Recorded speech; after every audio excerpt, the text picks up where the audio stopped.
There we go. That looked better. And we are now live. Let me make sure I can find myself on the cell phone here.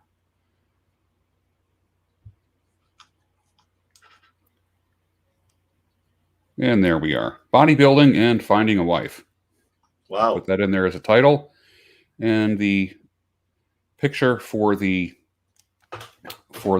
broadcast is my hand holding a prayer rope. So there we go. That's cool. That's what's happening. All right. Well, we are having a conversation with Father Michael Butler from, let me say this right, Livonia, Michigan. Is that correct? That's correct. Yeah. Okay. All right. Good. I didn't butcher that. Too bad. So, and you've been on the channel before. We have mutual friends, mutual acquaintances. Mm-hmm. You are an amateur bodybuilder. Are you going pro at all eventually, or what do you think? I hope to. That's sort of the plan. I'll do this contest next month, which I just have to step on stage, and then I've already qualified for nationals, and I'll go to nationals beginning of September in Pittsburgh, where I hope to win my pro card, which will also spell my retirement as well, because I've been at this for 9 years, and this is a young man's sport, and I'm getting too old for this. Yeah. Are you one of the oldest guys in the competition, or are you in like a masters tournament, a masters level? What do they call it? What do they call it when guys our age They politely call it grandmasters. Grandmasters. Yes, actually, it just means geezer class. Okay, the geezers. That's what it is. It's just the old guys. And actually, at nationals, they have a 70 and older class. Really? And being 62, I'll compete in the 60 to 70 class. Yeah. So, so that's actually a little more fair, because I can't compete against these young bucks. Yeah. I don't want to. Why would we want to? Yeah, they're huge. And when we compete, we really are competing against ourselves. We're competing against our last personal record, our last measurement, our last workout. Yep. That's pretty much what it is. I mean, there's no way we're beating our chest against guys half our age. That ain't going to happen. No, it's not. And you're absolutely right. The best you can do is you bring your best package to the stage, and you have no control over who else is there. I mean, I won one or two of my shows in years past because I was the only person who was in Grandmasters, so I won by default. Other contests, I beat 3, 4, 5, 6 other guys. Because you just don't know, and that's variables outside your control. So you control everything that you can, and you live with the rest. Yeah. All right. So you've been doing this for what, about 9-10 years now? 9 years. This will be 9th year. Yeah. Okay. I started late at 53. Yeah. I remember seeing an Instagram video of you doing pull-ups.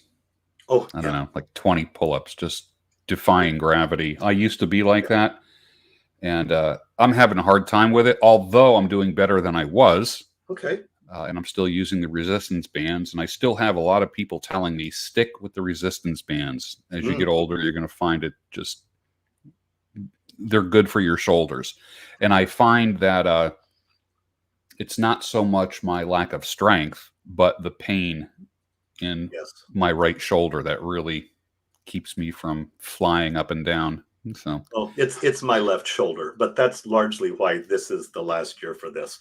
The arthritis is starting to set in. My neck is stiff. I got issues in my lower back. My shoulders hurt.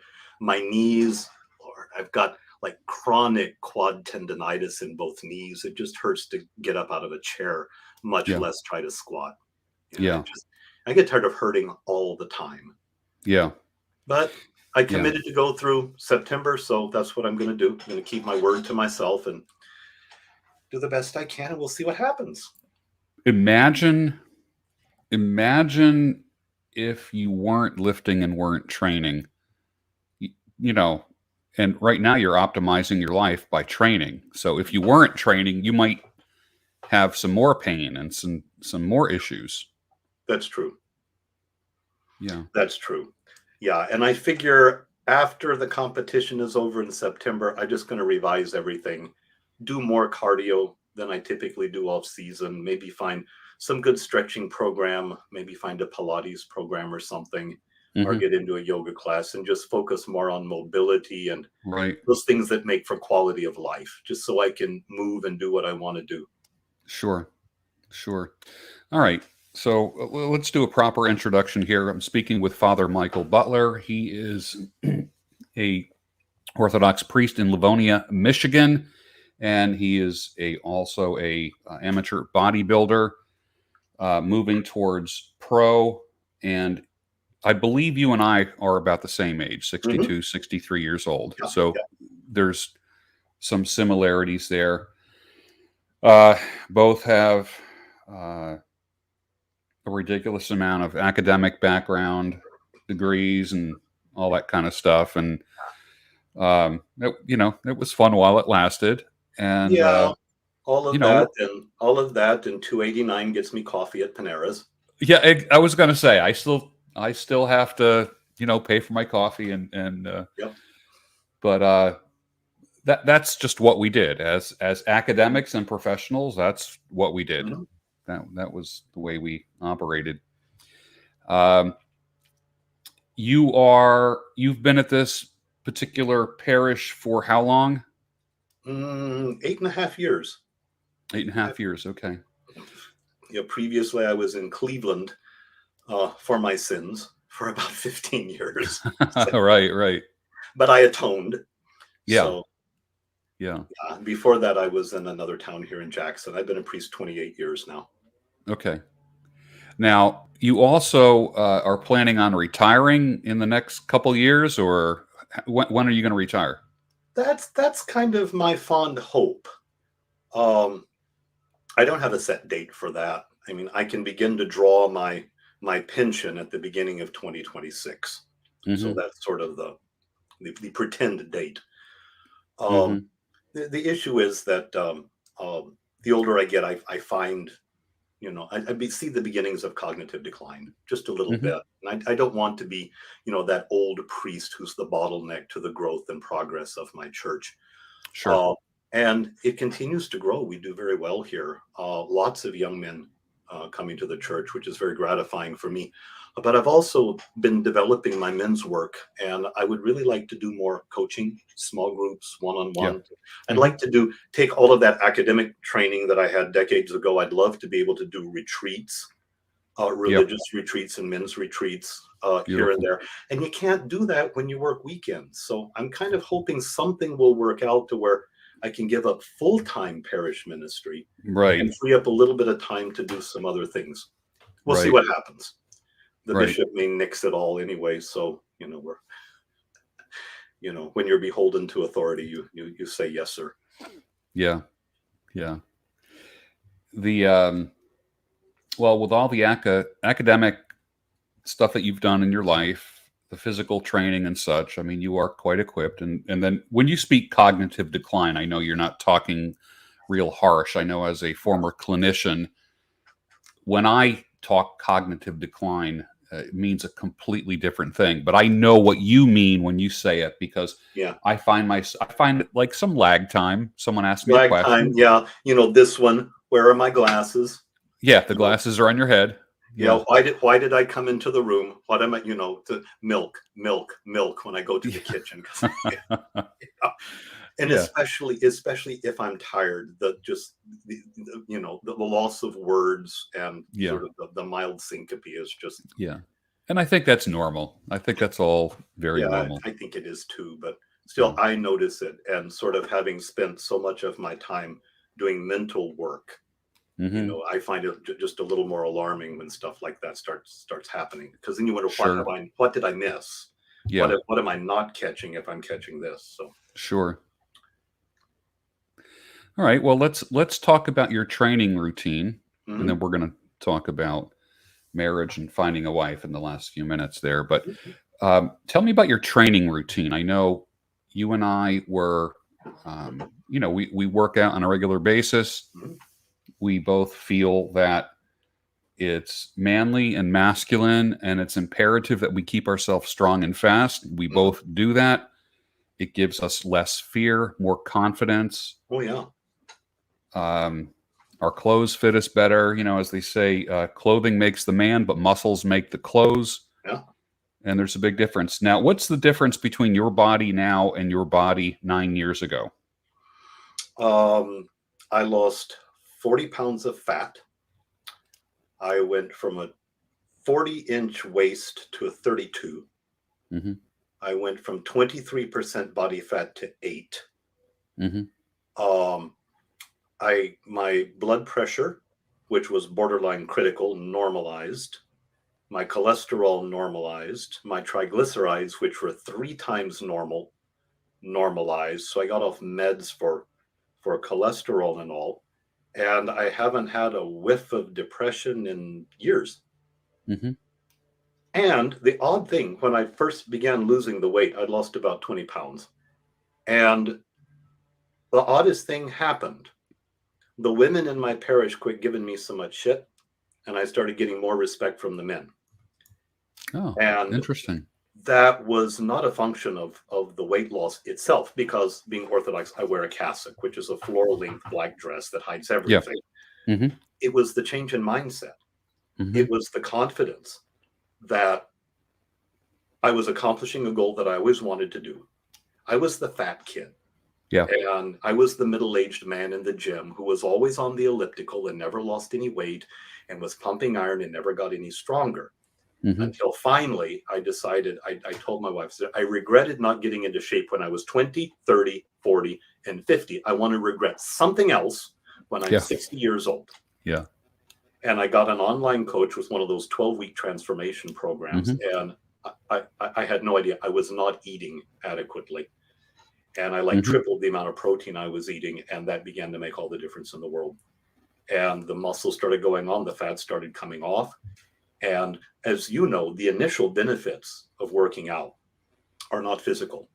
You know, standard wisdom is you won't see any difference for a month. Your closest friends will not see a difference for 2 months. The general public will not see a difference for 3 months. So why do we do it? You know, Bedros Keuilian says that fitness is the gateway drug to men's self-improvement. And what you do is you have a plan and you decide you're going to follow it.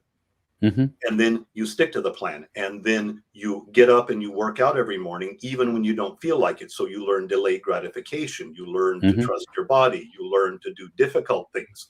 And all of these are the initial benefits that then are fungible into the rest of your life. So if we can get someone working out regularly, that's a fabulous on-ramp for getting them to change the rest of their life. And when I started achieving what I had wanted my whole life to achieve, the change in self-confidence just, you know, I stood up straighter, and I guess something radiated and people picked up on it. And it was like, I didn't get any more grief. Mm-hmm.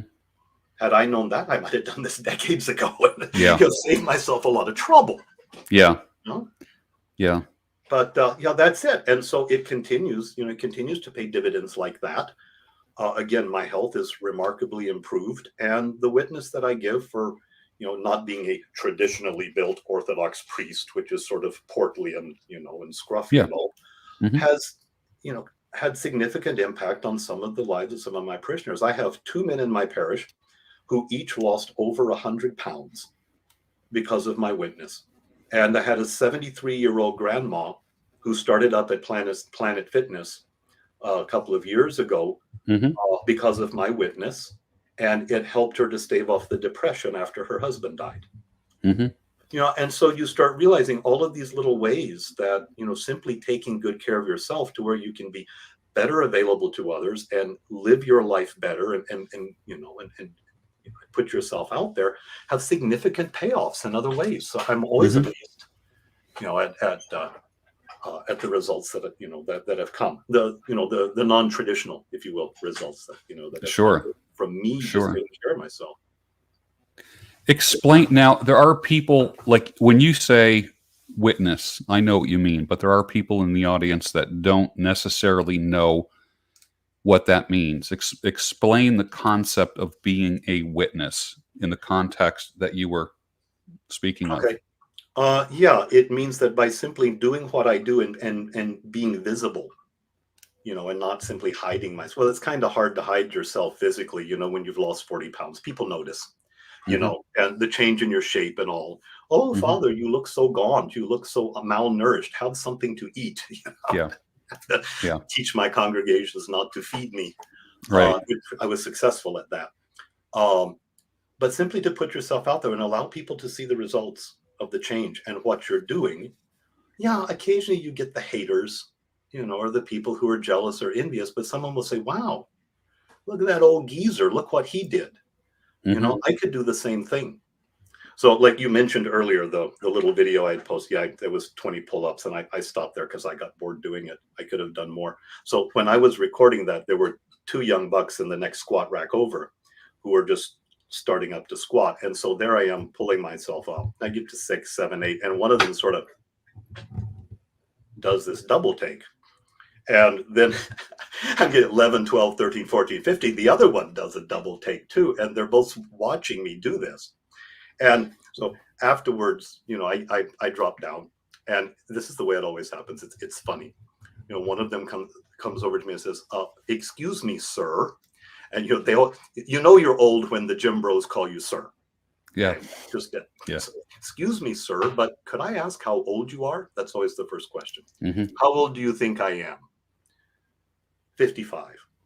Now I'm 62. I was 62 when I did that. You're 62? Wow. I hope to look like you when I'm your age. I wish my dad worked out like that.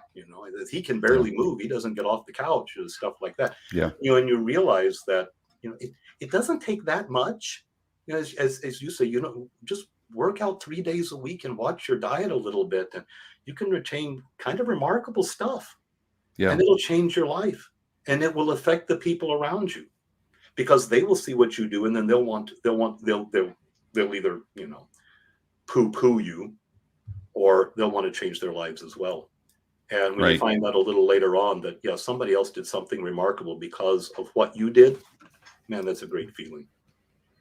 I love the idea of getting people out of the house, getting them off the couch, away from Netflix. I don't care if it's just Yeah, out walking or yeah, working out or whatever. And whenever I see an older person, and when I say older, I mean like in their 50s and up at the gym, like inside,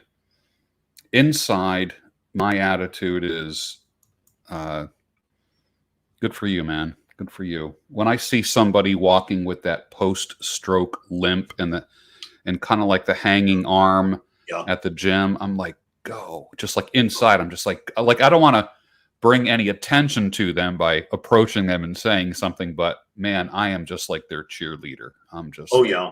go, do it, go. Yeah, it's like the fat guy on the treadmill. My hero. Yep. My hero. Yep. I know what it takes to go into the gym when you're overweight or you don't know what you're doing.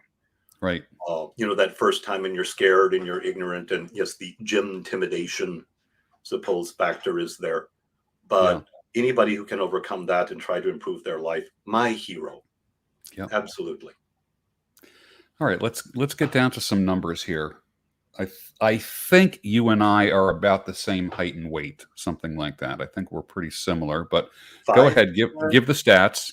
5'10". This morning, about 181 pounds. 181? Mm-hmm. Holy cow, you are shredding. Yeah. Amazing. That is amazing. And I'm still probably 8 or 9% body fat, and I'm headed to 5, so which I'm not going to make in a month. Right. But, oh well, we'll get as close as we can. I have to be 5% by September, so I got time to do that. All right, so you have one contest coming up, or do you have two? Two. June 10 here in Michigan. It's a state level show. Yeah. And then North American Championships in Pittsburgh is September 1. Wow. All right, what is your body fat right now? About 9%. What's the difference between 9% body fat and 5% as far as how you will look? A huge amount of misery. That's why. Yeah. Honestly, 3 millimeter skin on my Mm. abs, 3 millimeters. Visible veins on my upper abs, as well as my chest. I think I probably have them in my shoulders somewhere. They're beginning to pop out now. Striations, arms, chest, quads. Yeah, I mean, oddly enough, at least on my body, it starts at the extremities and goes in. Maybe your weight loss is the same. So you lose it first in your hands and feet, and then your forearms get skinny and your calves get skinny, and it sort of moves from the outside toward the middle of your body. Yeah. I was 5.5% body fat 3 years ago when I did contest, and I still had love handles in the back, which is perverse. But, you know, so did all of the other old geezer competitors. So, you know, it's no detriment to me. We all looked like that, just flabby skin. But it is significant. It is significant. Once you get into single digits, use any reduction there's a point where the difference is noticeable. Yeah. You know, like your sort of average weight, you can lose 5 pounds, maybe 10. Oh, you've lost some weight, but there's no change in definition. Yeah. Single digits, you get significant changes in definition. And that's what they'll be looking for. I'm not that big. I mean, like I say, I started late. I'm not a big man. I'm not gifted with large muscles to begin with, or an ideal frame with broad shoulders and narrow hips. I got none of that. So I'm not the biggest guy there. Yeah. Where I do well is on conditioning by losing fat. So it's amazing. It's amazing how you can lose weight and look bigger. Oh yeah. Yeah. I'm starting to get that now. Guys are noticing because, you know, if I wear just the tank top, you know, the striations on the shoulders are starting to come out, and somehow I look huge, and I'm, 15 pounds lighter than I was 2 months ago. Yeah. Wow. I know, as I have lost weight, and it's been hard. My lowest body fat was 11%. I never got below 11. Single digit is very hard. Single digit is hard. I can't even imagine what I would look like. You know, like for me, when I get down to like 11%, my nose looks really huge. It looks like I'm wearing, like those fake glasses with the fake nose. Yeah. I kind of look like that because my face will get very thin. Yeah. Unfortunately, my nose does not lose weight with the rest of me. Yeah. It's kind of strange. Yeah, I've sort of got a little bit of a broad face, so the fact that my cheeks hollow out a little bit, actually, I look a little better at lower weight. I do. My mother doesn't think so, but she's prejudiced. I mean, at my heaviest, I still looked good. I was what I call like John Gotti. I had a John Gotti body, chunky. Barrel, like a barrel-chested, full face. Still look good, big shoulders, and Yeah, you never said your stats. All right, 5'11", 196 right now, and I know I could easily go down to 180. I know I could. I mean, I started at 196. Oh, did you? Okay. Yeah. Okay, yeah. Sport coat. I went from a 46 regular. Now I'm down to a 42 regular, fitted. Yes. God, are those fitted shirts wonderful? Oh, it's night and day. I went from a like a 42-inch waist. Like I said, just a John Gotti body, linebacker kind of guy, down to a 34-inch waist. My shorts that I'm wearing now are 34. I might have to get down to 32. What's your waist at these days? About 33 right now. Okay. Yeah, I'll hit 32. That'll be easy to do. Yeah. How is your sleep as you are shredding? Horrible. Horrible. It's one of the things that goes. I'm waking up. I go to bed by about 10. I'm yawning at 8:30. I make myself stay up till 9. I can't even finish watching the Turner Classic movie like a nice old guy should do. Yeah, and then go to bed at 9:30. I'm in bed by 9. Lights are out by 10, and I'm waking up at 3:30. Okay. 4 a.m. and not able to get back to sleep. And then I fall asleep after breakfast, or if I sit down on the couch in the afternoon. Sure. The sleep is shot, which is partially physical stress. I get that. Mm-hmm. So you have a contest coming up in June and one in September. What's the September one again? North American Championships in Pittsburgh. Mm-hmm. And that is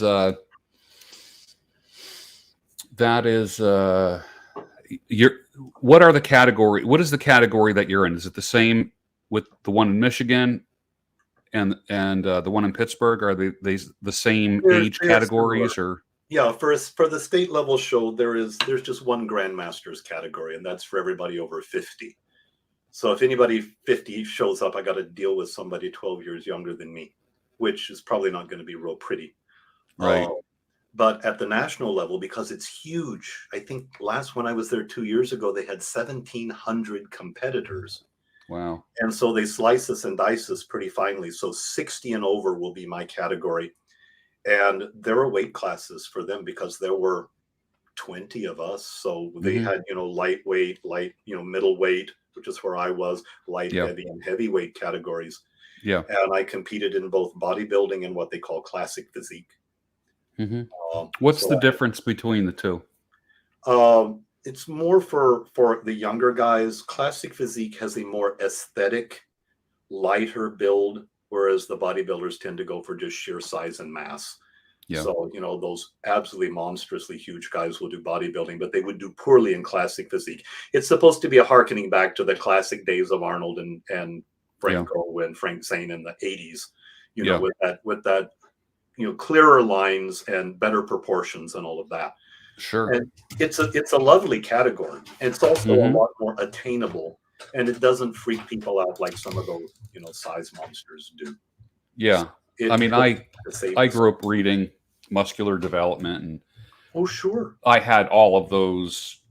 I was very familiar with Joe Weider and Bob Hoffman, and had York barbells and all that kind of stuff. And that was some. I had every the girly magazines had centerfolds, and the old bodybuilding magazines had centerfolds, and I would take out that centerfold and put it in my basement, where I had the bench and barbells and dumbbells and that kind of stuff. And it was very, very, very inspiring for me. I mean, I can still remember that with a lot of fondness. And I remember going from a skinny, invisible 14-year-old to just being monstrous by the time I was 18 years old. By the time I was 19, I was just massive, huge arms, big shoulders, giant chest. I looked massive. And at that point, I never got respect from anybody in my life. I mean, no more than anyone else. You know what I mean? You got to fight for everything. But I will tell you that when I got the size at 18, 19 years old, nobody messed with me. The teachers in school were just like, wow. I wasn't naturally athletic, and this was something that I could do. Yeah. I wasn't first or second string. Let me put it that way when I played sports. But when I started lifting, that was my sport. And it was something where I competed against myself. And, where you would get your ass kicked out on any field, whether it be a football field or a mat during wrestling or on running track or anything like that. When you're by yourself in the gym, you are your own competitor. It's true. I was the fat kid. Picked last for every team sport in elementary school. So I have never played team sports. I'm not interested in them today. I can't even list the major leagues, the major sports teams in Detroit. I don't care. Right. And before I pumped iron, I was in a karate dojo because, like you said, it was me against me. It was a solo thing. I could do it myself. Yeah. And that's the way I've always worked. Yeah, that's pretty wild. I remember when Pumping Iron came out, I actually had a Pumping Iron bumper sticker on the back of my car in 1977, 76 or 77. I think the movie came out in 77, 78, somewhere in there. Yeah, yeah. And I had a Pumping Iron bumper sticker on my car, just a little virtue signaling, you know, and I loved hanging my arm out the window and just kind of having a big arm. Yes, holding on to the top of the door of the window frame. Yes, like this. Yes. Yeah, and that was something that was kind of fun. Yeah. But it's funny as and I had all that up until about 30. I kind of like let it go. Still, I didn't completely neglect it, but my fattest years were my mid 40s. I would say from about 44, 45 up to about 50. And then just a various number of wake up calls, you know, and then you just kind of, which were lab work related. Oh, yeah. You know, blood pressure and metabolic syndrome and all this kind of stuff. Yeah. So for me, it was get back into shape and, you know, or be one of those guys that takes a handful of medication every morning. Yeah. For myself, I had pushed myself hard academically. I've pushed myself hard spiritually. I you know, sort of been doing the work, the men's work for a number of years. And it was like the one thing that I hadn't really done. And like I said earlier, I always regretted not getting into shape when I was younger. I was intimidated by the big muscular guys. I you know, I was intimidated by gym culture and all of that. And finally, I just had to fight my way through it. Yeah. And it was when I realized that damn, life was so much better. And, you know, sort of, I'm not a great proponent to follow your dreams, like you have to the exclusion of everything else, but Lord have mercy, please, if there's something you want to do in your life, you have to find some place for it every day in your life. Because what I realized from waiting so long was that, yeah, failure is a possibility, you know, and failure is pretty damned bitter, but regret is 10 times worse. 10 times worse. I agree with that. I live with a lot of regret from stuff I didn't do when I was younger. And that's really lit a fire under me as I've gotten older. I got stuff I got to do and the clock's running. I don't have time. Yeah. We have more time behind us than we do in front of us. Yeah. We have a question here. Well, my hero. 66 years old, random geezer, he calls himself. 66, 5'9", about 240, down from 320. My hero. All right, man. I need some sound effects. I got to have something. Down from 320. Doing yoga, rowing machine, some dumbbell work, butt and gut are absolute last things to shrink. Any advice other than just keep working on overall fat loss? Yeah, when you get to where you can handle machines and free weights, begin to incorporate those in lightly. The more fat you lose before you take up weightlifting, it tends to be a little better. Also, you know, at your weight, you still will have some issues with joints. So start very gently with weights, but I would start incorporating. Talk to a personal trainer. I mean, I don't know you. I can't see you. But talk to a personal trainer and ask, is it appropriate now to begin some weight training? And when you put on a little more muscle, the more muscle you put on, it is metabolically active. It burns calories. You will feel better. It will help with the fat loss. But again, do it with a good trainer's advice. Absolutely. And that's great advice. Kudos. Absolute kudos from doing that much. It's beautiful, isn't it? Changed your life. That changed your life. That is absolutely amazing. Absolutely amazing. For those that just tuned in, I'm talking with Father Michael Butler, Orthodox priest in Livonia, Michigan. Give a shout out to your church. Oh, Holy Transfiguration Orthodox. Yeah, in Livonia. Okay. Excellent. And what is your official title? I mean, I lose track of all the official titles of Most Holy Reverend, blah, blah, blah. Oh, no, I am Archpriest. So the Very Reverend Archpriest Doctor is actually, it's longer than my name. You need 2 lines on your business card. Yeah, just about. So I don't care about that, but you asked. Yeah.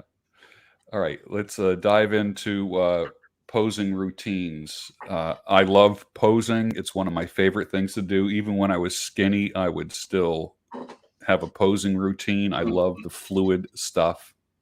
I always despised the robot kind of like remember the 70s and 80s robot where these guys would like do this very I hated that, but I didn't like the guys who choreographed looking like a like a dancer kind of thing. I like a more, I don't know, I like the guys that kind of set up their body and then just like that last move, like pow, you know what I mean? Like where you're just kind of bringing the wings out a little bit, you're just kind of bringing them out and then just like pow, they just all of a sudden the big V happen, that thing happens. What I kind of like that. I'm almost into like if I strike a pose like a bicep, I am not one to just like, when a little kid says, "Daddy, show me your muscle," and dad just goes like that. I like more of a, I got to sweep it in a little bit. I make it a little more dramatic. Someone says, give me a bicep. I'm just like, there's like that kind of thing. What do you do? What is your thing? Actually, I kind of do both, since I do both bodybuilding and classic physique. My classic physique routine is, a little more flowing, and all. It moves a little more dance-like, a little softer, and I do it to a Inya song. The bodybuilding routine is more hit the pose hard and loud, and I pose to Wardruna, which is Norwegian neo-pagan drums and chanting and all. It's pretty kind of hardcore, which is fun. No, but you're absolutely right. I mean, there are, you see these guys, they just throw up an arm, and there is some skill to it. And so you can't just just throw your arm up. No, you inhale first, chest up, inhale, so your chest comes up, you flare your lat. The lat has to come out. Arm has to be above shoulder height. And you see the difference if you twist your arm back? I can't stay in front of the camera. You see, there's a difference there. So you have to twist your something happens to it. Do it. I mean, there's actually quite a lot involved in doing it and making it looking good. So if you take the time to practice it, and then you can make it look natural, and you're okay. And so you have to make it fluid. Doing this in front of a camera like that's real hard. I usually do this in the bathroom, in the mirror to practice. Right. Same here. The posing routine is that's part of the reason why I love it so much, because I remember the 80s watching Arnold pose. Frank Zane, I thought, was just exquisite. Lita Brada was just exquisite. Bob Paris was, just one of the most aesthetic physiques I'd ever seen. And watching those men move was an exercise in masculine beauty. And that's what I wanted to do. So that's what I kind of got into. So I get 2 60-second routines when I'm on stage. It's fun. 2 60-second routines, all with the same music. Is that correct? No, two different posing routines, 2 sets of music. Okay. So I don't want to do the same thing twice. I mean, people pay good money to come in to watch the shows. So, I like to, I'm conscious of that. I had sat in enough audiences where some guy just blared rock music and came out and just went, Right. Thank you. I didn't pay $40 to see that. Right. Show me what you did. I am, I kind of like move more towards, I went from like that 2001 Space Odyssey, which I think every bodybuilder has tried that. It's just, it's got that crescendo in it. And what a great composition for a double bicep. Just phenomenal. Thus spoke Zarathustra. That's right. It's right. God, who wrote that? Was that like John Strauss. Williams or? No, that was Strauss, not Ricard, not the Waltz King, the other Strauss. Okay. Yeah. And then I moved to like House of Pain and Cypress Hill, more of hip hop, that kind of stuff, Shamrocks and Shenanigans, and to me that kind of moves me a little bit. But all right. So there's a possibility that you could walk away from this contest being the winner in your category. Mm-hmm. Okay. My class. And do you know who your competition is? No idea. Richard Strauss. Thank you. Yes, there in the comments is Richard Strauss. Okay, yeah. Beautiful. Yeah, thus spoke Zarathustra. That's the music. Mm-hmm. I have no idea who else is there. My coach runs the contest, and I could ask I know a number of. I've been around long enough in Michigan. I know who the other grandmasters are that might potentially show up, and I'm not going to ask. Yeah. Because I would just fret and worry. Yeah. Right. And if it's my buddy Peter up in Saginaw, I'd just be devastated because he's like 3 inches taller than me and outweighs me by 50 pounds. And I look like this tiny little shrimp next to him. Yeah. Just so if Peter shows up, it's, I'm done for, but right. I don't have to win here in Michigan. I just have to set foot on stage. That's all I need to do to go to nationals, because I've already won my class 5 times, so I already qualified. Yeah. Yeah. Wow. All right, we're going to shift gears. Yes, I am Eastern Orthodox. Yes. You have to get going in a little bit. We'll just shift gears for the last couple minutes. I definitely want to have you on again. You said June 10th is your June 10th is your show. Yeah. So maybe we'll have you on before that again. Just a very quick little thing, just to give us an update on what your stats are, and then of course we'll do an update before the Pittsburgh one, and maybe we'll get a contingency, some of my followers, and we'll all meet in Pittsburgh, and we'll be in the audience for you. Oh, that'd be sweet.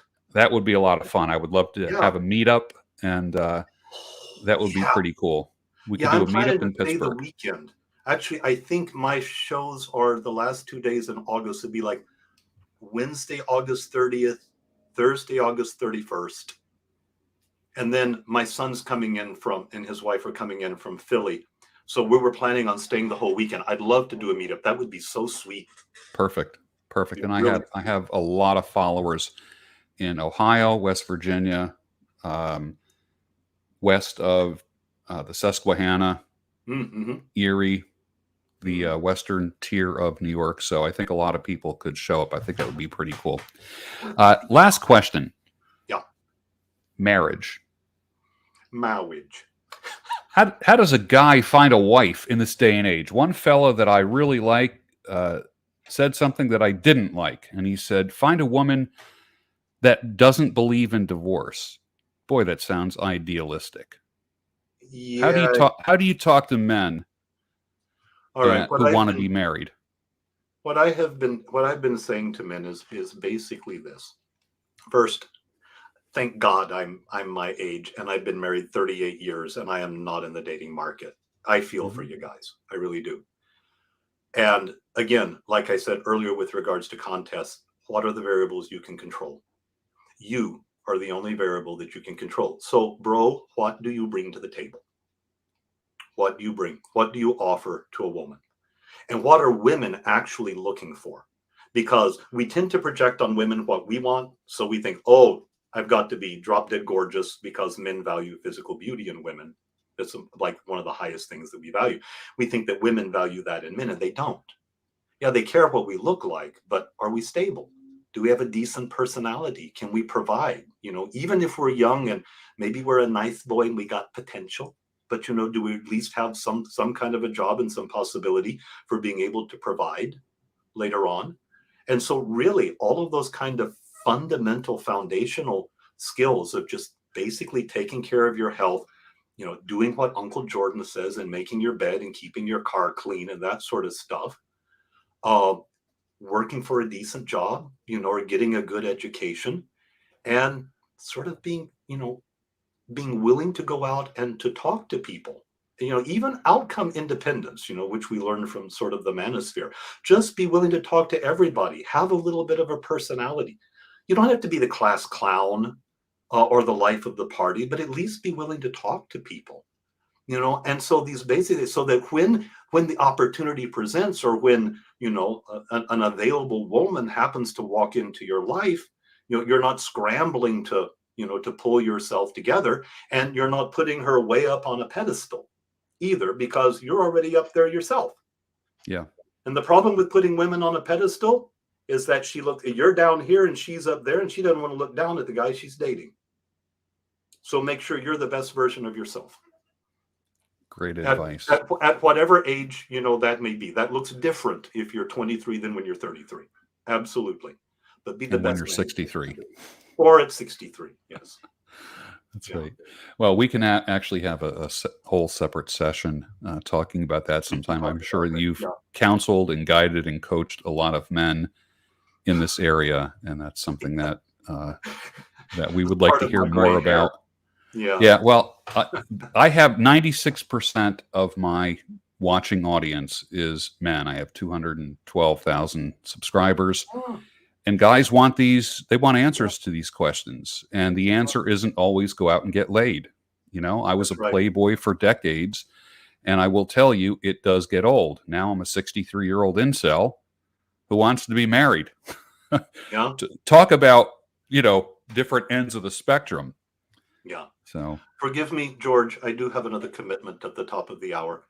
As I mentioned, I need to go and do that. Thank you for having me on. Forgive me if in anything I've given offense to any of your audience. And if I can be of service to you, more than glad to do so in the future. If I can make you look good, I'm happy to do that because you do good work and I respect what you do. Excellent. Thank you, sir. I appreciate it. And like I said, don't be surprised if we do a meetup in September, end of August at your competition. So thanks for joining us tonight. Thank you. I appreciate your time. Thanks. Take care. Bye-bye. Bye-bye.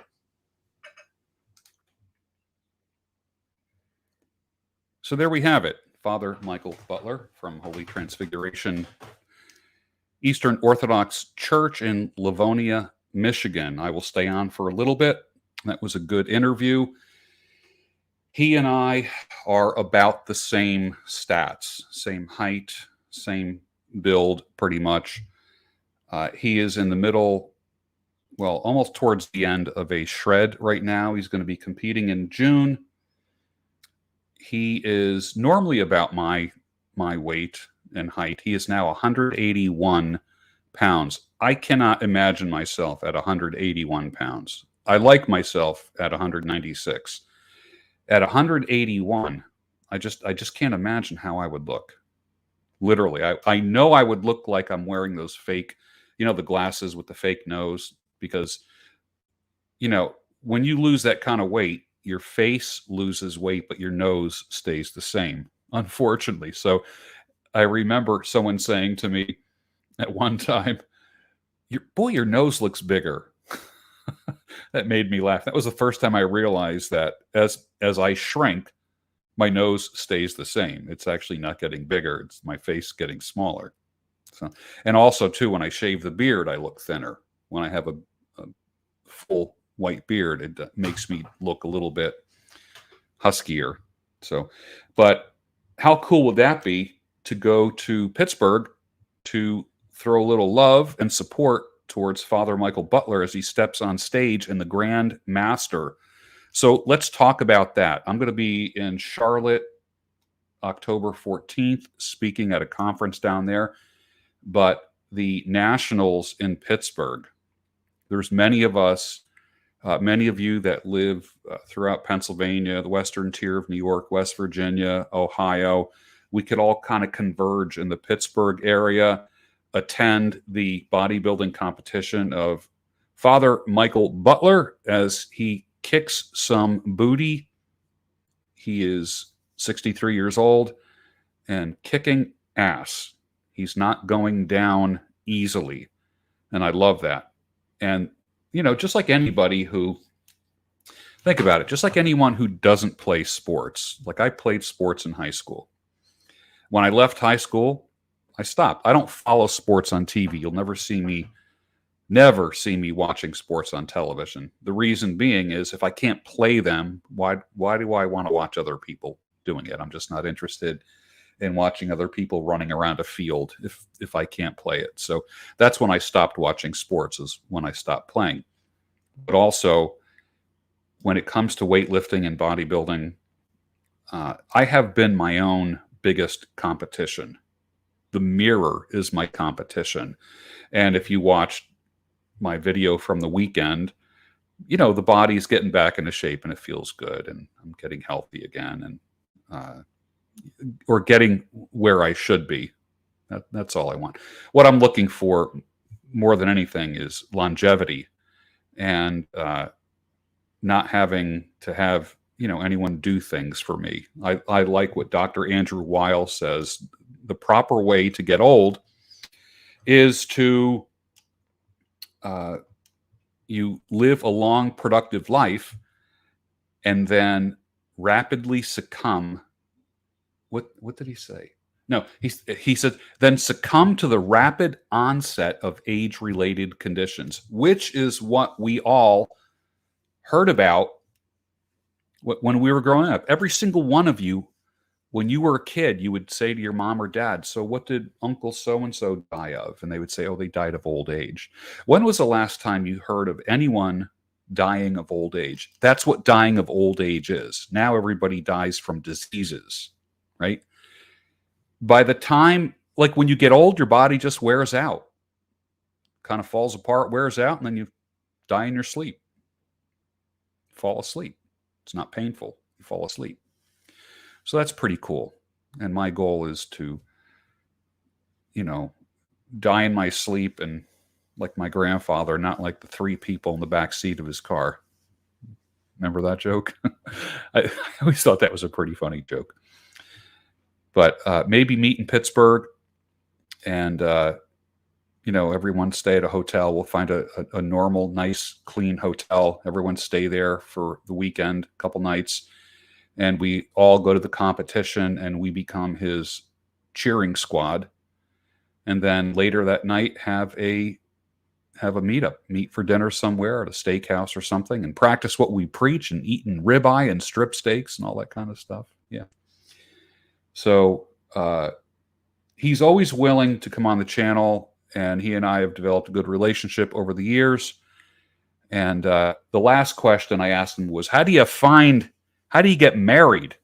What do you do? I thought that was some great advice. Work on yourself. Work on yourself. And that's the only thing you have control over, is you. I've said this for years. When it comes to you guys, listen, men, listen. And I should know this because like I said, I spent many decades living like a playboy, breaking hearts and getting my heart broken and all that stuff. And I have the scars to prove it. I will say this, that your woman doesn't care how much you bench press. She cares that you bench press. Your woman doesn't care how much you work out. She cares that you work out. What does that mean? That means, yeah, my man takes care of himself. That's all. Oh, where's your husband? Where's your boyfriend? Oh, he's working out. Oh, cool. He takes care of himself. That's what people care about, that you take care of yourself. And I'm not talking about being like that aloof, stone cold, distant prick that says, we should care less about what women think about us.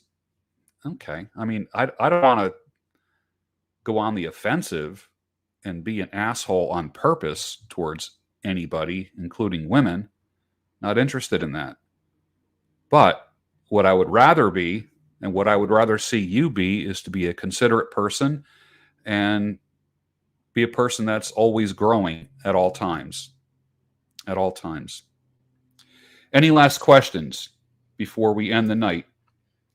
John Boston says, my grandmother passed away in her sleep at 102 years old. John Hoover, good to see you here.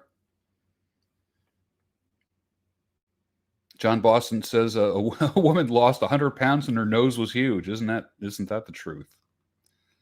Isn't that the truth? Thea Bardetti, always a gentleman. Peg Bell, great interview and information. That's great. Annie D is with us. Hi, Annie. Cosmo is with us. Pavel, thank you for your contributions tonight. But life is good. Life is good. So I had talked about a Orthodox conference coming up soon, and as soon as I get the date, I'll let you know when that conference is, and that'll be kind of a fun weekend that we can all go to if you want to meet me there. So, all right. I may be back for the Daybreak show tomorrow morning. Thank you for joining in. If you have any questions, look for Father Michael Butler on, I'll tell you where he's at on Instagram. His Instagram is, let's see, average to alpha. So it's AVG, the number 2, and then the word alpha. And he's got a lot of very short videos. And it's funny, when he challenged me to a cutting contest, and boy, you can tell he's really cutting. He does very short videos every day. So on Instagram, his handle is average, the number 2, alpha. Father Michael Butler. And I want you to check him out, follow him, send him a note, give him some encouragement. Dude is 63 years old and going into a bodybuilding contest. That's pretty darn good. Pretty darn good. So, and then we'll have him on again and talk about the dedicated topic of finding a wife. I am wife hunting. And I'm splitting my audience right down the middle with that one. I am wife hunting. And if it happens, it happens. If it doesn't, then I'll be bodybuilding. Then dumbbells and barbells will be my spouse. But I'm going to put it out there. I know it's popular to say, fuck women, screw them all. And, it's so easy to do that. And man, I can fall into that pretty darn easy. And I do, my perception can be skewed a little bit only because I work with so many hurting people that are going through so much shit that, like, when you wake up and all you hear is misery, and you go to bed and all you hear about is people's misery, you tend to see the world as a miserable place. So I have to just kind of cleanse my palate a little bit. So that's what's happening. I will see you tomorrow morning. You can either watch it live at about, I'm guessing, let's just say 4:30. I'll get up at 4, make my coffee, get a couple things done, and I will press record and go live at 4:30 with no editing at all. So probably live for an hour, and we'll do that. So thank you for joining me tonight. You had a lot of choices, but you chose to spend some time with me. And for that, I love you, and I'm very thankful for you. Have a good night.